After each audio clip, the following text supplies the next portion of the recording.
Hello, little explorers. Snuggle in, take a deep breath, and let's begin tonight's adventure. Our story is called Vianney and the Sun Song Quest. High, high above the world, where the clouds were soft as spun silk and the stars were close enough to touch, lay the magnificent Sky Kingdom of Aetheria. It was a place of eternal calm, built upon a gigantic, eternally floating silver cloud. The air smelled faintly of lavender and stardust. In a cozy tower room made of carved moonlight lived a 6-year-old girl named Vianney. Vianney had long, shimmering, dark brown hair that she often braided with tiny glowworm ribbons. She loved her kingdom, which was sustained by the sundial gem, a colossal crystal atop the great palace. All day the gem stored the sun's energy, and all night it sang the Song of Light, a gentle, pervasive hum that kept the clouds stable, made the star moss sparkle, and filled every citizen with peaceful dreams. One evening, as Vianney's mother tucked her in, Vianney noticed a chilling silence. The familiar hum was gone. The star moss by her window was dim, and the air felt heavy and cold. Vianney slipped out of bed and found the elderly royal cloud whisperer, Master Nimbus, standing beside the gem. The crystal, which should have been radiating brilliant golden light, was dull and smoky gray. "The Song of Light has floated away," Master Nimbus cried, his misty hands shaking. It was a tiny musical orb, and it drifted toward the dangerous Whispering Peaks. "That journey is too long, through too many perils, for anyone in this fading light." He sighed, convinced the task was impossible. Vianney's little heart beat like a hummingbird's wings, but she stood tall. She remembered her mother's guiding principle. Courage isn't the lack of fear, Vianney, but choosing to help others even when you are afraid. "I can do it, Master Nimbus," Vianney declared, pulling her long, dark brown hair into a sturdy braid. "I know the clouds, and I know where courage lives." Master Nimbus, seeing the light in her eyes, gave her a glowing cloud compass that pointed west in a pouch of crunchy, sweet cloudberries for energy. Vianney quickly mounted her favorite cloud steed, Zap, and began her daring quest to save Aetheria. The first part of the journey was fast, but soon they reached the edge of the kingdom and the notorious Cloud Chasm. Usually, the brilliant rainbow bridge arched gracefully across the void, but tonight, due to the gem's weakness, a fierce wind had shattered it.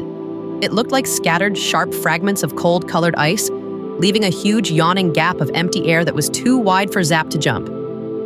"We're stuck, Zap," Vianney whispered, pulling on his reins. The thought of turning back made her stomach sink. But Vianney wasn't a quitter. She closed her eyes and took a moment to breathe the chilly sky air. She reached out with her mind, not just to Zap, but to all the small, nervous puffball clouds drifting nearby. "Little puffs," she murmured, focusing her will. "I know you are small, but Aetheria needs your strength. Can you come together and hold steady? Can you be a safe, temporary crossing just for a moment?" One by one, the little clouds floated closer, hesitantly at first. But as Vianney continued her gentle, sincere whispers about the necessity of bravery and cooperation, they began to knit themselves together. It took what felt like a long time, but eventually they formed a thick, bouncy, wobbly cloud path across the chasm. It wasn't glorious, but it was solid enough. Vianney carefully guided Zap over the makeshift bridge. Her first challenge was complete. Beyond the chasm lay the immense, wild sky flats where the journey grew lonely. Vianney and Zap halted when they spotted a tiny creature huddled sadly on a rocky spire.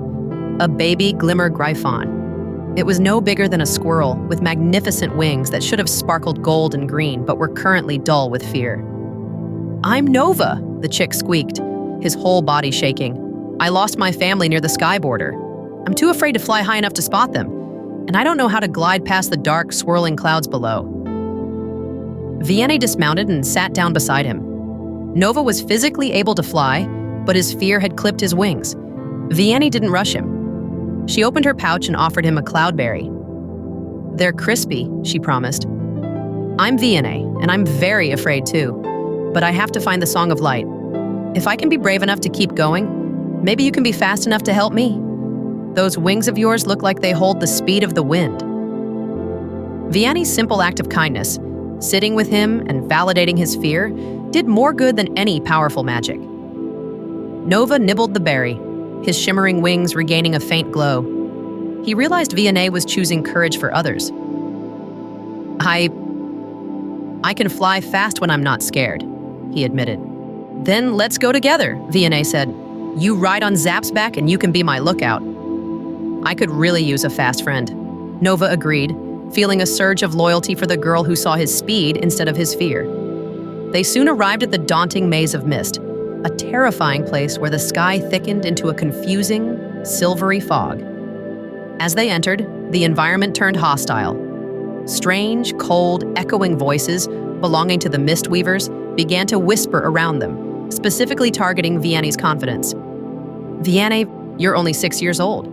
You can't possibly know the way, hissed one voice from above. Go home. Your kingdom is already lost. This task is too big for your tiny human hands, and your beautiful hair will tangle in the fog, sighed another. Vianney froze. Her determination wavered.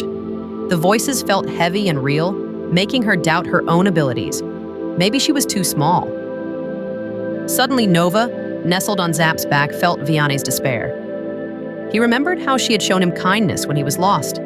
She had been brave for him. Now it was his turn. Don't listen to them, Nova chirped fiercely, beating his small, powerful wings against Zap's back.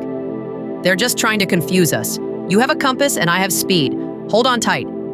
Vianney gripped Zap's reins. Before she could succumb to the doubt, Nova shot them forward. He used his incredible speed to guide Zap straight ahead, ignoring the twisting paths. Nova's fierce perseverance was faster than the Mistweaver's lies. The voices shrieked and faded as Vianney, Zap, and Nova burst out of the maze, laughing with relief and triumph. Finally, they reached the imposing Whispering Peaks, sharp spires of silent, ice-cold vapor. The sundial gem's glow was almost non-existent now. The cloud compass pointed to a large, silent crystalline cave. Inside, the light was utterly gone. A massive, grumpy shadow stirred. A colossal storm sprite named Grok. Grok was snoring with the sad, distant sound of thunder, buried under a heavy blanket of dark, swirling cloud fog. Vianney's eyes adjusted to the gloom, found it. The faint, golden pulse of the Song of Light trapped beneath the fog blanket. Grok rumbled awake. Roar! Who dares disturb my quiet nap? I am trying to be grumpy in peace. Vianney, though nervous, stepped forward, showing respect for the giant creature. Excuse me, Mr. Grok, she said clearly. I am Vianney from Aetheria. That isn't a cushion. It's a heavy blanket of fog, and it's smothering the Song of Light that keeps all the nice clouds floating for your nap. Grok blinked his huge, confused eyes. He was just cold and hadn't meant to steal anything. Vianney, seeing his confusion, didn't scold him. She used her long, dark brown hair to gently brush the edge of the blanket and whisper to the fog, asking it to please move for Grok's comfort and the kingdom's safety. Touched by her polite, gentle appeal, Grok carefully lifted the heavy cloud blanket. The tiny, perfect orb of the Song of Light sprung free, humming a faint, sweet melody of hope. Vianney scooped up the orb, which instantly made her hand feel warm and light, and raced home with Zap and Nova. They reached the Great Palace just as the sky began to turn a soft rose color. Master Nimbus looked like he was about to cry with relief. Vianney, tired but joyful, carefully placed the Song of Light back into the sundial gem. Whoosh! The gem instantly flared to life with a blinding, magnificent golden glow. The Song of Light rose from the crystal, filling the kingdom with a powerful, joyous hum that made the air feel bouncy and safe again. Nova, happy and brave, flew off, knowing he could find his family. Vianney was tucked back into her tower bed by her mother. As she drifted off to sleep, she realized she had saved Aetheria, not with magic, but with the quiet power of courage to face the unknown and kindness to help everyone she met. She closed her eyes, listening to the peaceful, steady Song of Light, and dreamt of her next great adventure. The end. Good night, little explorer. Sleep well. We'll go on another adventure soon. Until then.